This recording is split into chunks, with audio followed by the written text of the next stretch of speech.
وکیل دفاع معروف روسیه داگیر خساوف که بنابر نظر نیکش به تاجیکان و دفاع چندین جبردیده تاجیک در دادگاه ها بین تاجیکان هم معروف است، بازداشت شده است.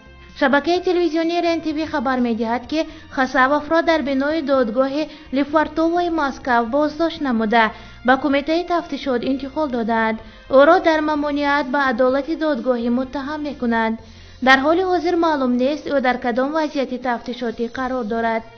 داگیر خساوف در دادگاه سابق راهبر حکومت داغستان عبدالصمد گامیدوف را و معاون او رایودین یوسفوف را حمایت می‌کرد. منبع اطلاع می‌دهد که در چهارچوبه این پرونده حالتهای تهدید به خاطر مجبور کردن شاهدان به دست کشیدن از بیانات قبلی به قید گرفته شده است.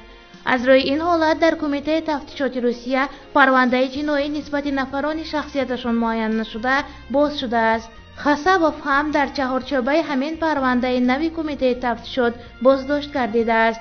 کوشش رادیوی پیام برای تماس با خساوف به نتیجه انجام یافت. تلفن او خاموش کرده شده است. داگیر خساوف با حمایت‌هایش در دادگاه‌های روسیه از مسلمانان معروف است. یکی از پرسر و صداترین پرونده‌های تحت حمایت او پرونده شیخ محمود ولیتوف، امام یکی از مساجد مسکو است. خساوف همچنین وکیل دفاع عبدالسلام سعیدوف، پدر هویدای غورمرگ است.